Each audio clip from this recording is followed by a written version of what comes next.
దానికి సంబంధించినటువంటి అనేక ఆధారాలు ఇప్పటికే ప్రజల ముందు ఉంచుతూ ఉన్నాం.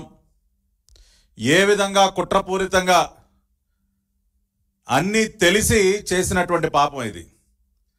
ఏఆర్ డైరీ అనేటటువంటి ఒక సంస్థను అడ్డం పెట్టుకుని లడ్డూ తయారీలో ఎంతో పవిత్రంగా మనందరం భావించినటువంటి స్వామివారి ప్రసాదం లడ్డూ తయారీలో కలుషితమైనటువంటి నెయ్యి, అది కూడా యానిమల్ ఫ్యాట్స్తో కలుషితమైనటువంటి నెయ్యిని వాడటం అనేది ఎంత క్షమించరానటువంటి పాపం మనందరికీ తెలుసు.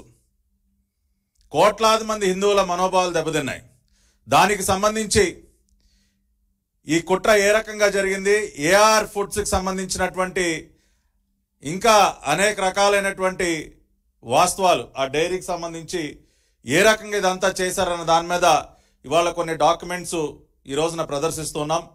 ముందుగా ఒకసారి మనం చూసినట్లయితే ఇది తిరుమల తిరుపతి దేవస్థానం వాళ్ళు 10 లక్షల కిలోలు నెయ్యి, స్వచ్ఛమైనటువంటి ఆవు నెయ్యి అంటే 1000 టన్నులు, 10 లక్షల కిలోలు అంటే 1000 టన్నుల ఆవు నెయ్యి సరఫరాకి సంబంధించినటువంటి contract AR dairy foods private limited దిండిగల్లో ఉన్నటువంటి తమిళనాడులో ఉన్నటువంటి సంస్థకి ఇవ్వటం జరిగింది.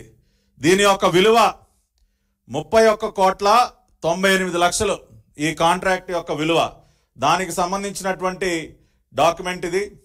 అంతేకాకుండా మనం ఒకసారి చూసినట్లయితే దానికి సంబంధించినటువంటి అగ్రిమెంట్ కూడా ఇవాళ మీ ముందు చూపిస్తూ ఉన్నాం. ఈ ఏఆర్ డైరీకి పర్చేజ్ ఆర్డర్ మే 15, 2024 ఇచ్చారు.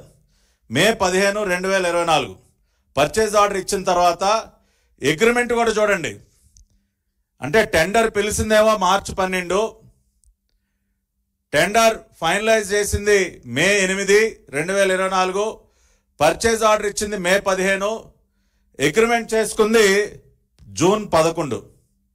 అంటే కరెక్ట్గా చంద్రబాబు నాయుడు గారు ముఖ్యమంత్రిగా బాధ్యతలు స్వీకరించడానికి ఒక రోజు ముందు ఆదరాబాదరాగా అగ్రిమెంట్ కూడా చేసేశారు. పర్చేజ్ ఆర్డర్ ఇచ్చిన తర్వాత agreement stamp paper 11th June, కరెక్ట్గా ఒక రోజు ముందు. అంటే ఇదంతా ఎంత పకడ్బందీగా ప్రీ ప్లాన్డ్గా చేశారో చూడండి. అంతేకాకుండా ఇది technical evaluation document AR dairy foods private limited Dindigul. ఏ సంస్థ అయినా సరే తిరుమల తిరుపతి దేవస్థానానికి నెయ్యి సరఫరా చేయాలంటే ఆ ప్లాంట్ని టీటీడీ యొక్క టెక్నికల్ కమిటీ వెళ్ళి సందర్శించి వాళ్ళ రిపోర్ట్ ఇవ్వాలి. ఆ ప్లాంట్లో ఉన్నటువంటి కెపాసిటీ ఎంత, వాళ్ళకి నిజంగా నెయ్యి సరఫరా చేసేటటువంటి సామర్థ్యం ఉందా, వాళ్ళ దగ్గర ఎటువంటి ఎక్విప్మెంట్ ఉంది, వాళ్ళు ఎంతెంత నెయ్యి సరఫరా చేస్తూ ఉన్నారు, ఇవన్నీ ఒక టీం వెళ్ళి పరిశీలించి రిపోర్ట్ ఇవ్వాలి. ఆ రకంగా ఒక టీము నవంబర్ 8వ తేదీన 2023 ఒక టీము ఏఆర్ ఫుడ్స్కి వెళ్ళింది. అంటే గతంలో కూడా మార్చి 12 వీళ్ళు విడుదల చేసినటువంటి ఒక టెండర్కి ముందు ఇంకొక టెండర్ రిలీజ్ చేయడం జరిగింది. ఆ సందర్భంలో టెక్నికల్ కమిటీ వెళ్ళి పరిశీలించినటువంటి నివేదిక. దీనిలో మీరు చూసినట్లయితే ఇక్కడ చాలా కీలకమైనటువంటి అంశం ఇక్కడ మీరు అందరూ చూడాలి. Supply of relevant commodity experience in 1 year period. సంవత్సర కాలంలో ఏఆర్ డైరీ సంస్థ ఎంత నెయ్యి సరఫరా చేసింది అన్న ఒక కాలం దగ్గర 2022-23లో ఎంత సరఫరా చేశారండి? 14,940 కిలోలు, 14,940 కేజీలు ఒక సంవత్సర కాలంలో ఏఆర్ డైరీ సరఫరా చేసింది. అంటే 14 టన్నులు, సుమారుగా 15 టన్నులు. ఒక సంవత్సర కాలంలో ఏఆర్ డైరీ సరఫరా చేసింది ఎంతండి? 15 టన్నులు. అటువంటి ఒక సంస్థకి 6 నెలల కాలంలో 1000 టన్నుల సరఫరా చేసే కాంట్రాక్ట్ ఏ రకంగా ఇస్తారండి? అంటే మీకు తెలుసు ఏఆర్ డైరీకి 1000 టన్నుల నెయ్యి సరఫరా చేసే సామర్థ్యం లేదు అని తెలుసు.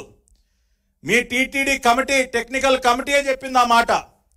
2023-24 సంవత్సరంలో వీళ్ళు నవంబర్లో వెళ్ళే టైంకి, అంటే సుమారుగా ఒక 7 నెలల కాలంలో వాళ్ళు సరఫరా చేసింది 8,100 కిలోలు, అంటే 8 టన్నులు. 22-23 సంవత్సరం మొత్తం మీద సరఫరా చేసింది 15 టన్నులు. 23-24లో ఒక 7 నెలల కాలానికి సరఫరా చేసింది 8 టన్నులే. అటువంటి సంస్థకి ఏమండి జగన్ రెడ్డి గారు సత్యమేవ జయతే అని ట్వీట్లు పెడుతున్నారు కదా, ఇది పెట్టండి సార్ ట్వీటు, ఈ డాక్యుమెంట్ పెట్టండి. మీకు దమ్ముంటే ట్వీట్ చేయండి. ఇదిగో మేము అతి గొప్పగా సెలెక్ట్ చేసిన సంస్థ సంవత్సర కాలంలో 15 టన్నుల నెయ్యి సరఫరా చేసింది అని చెప్పి ఇది ట్వీట్ చేయండి సార్.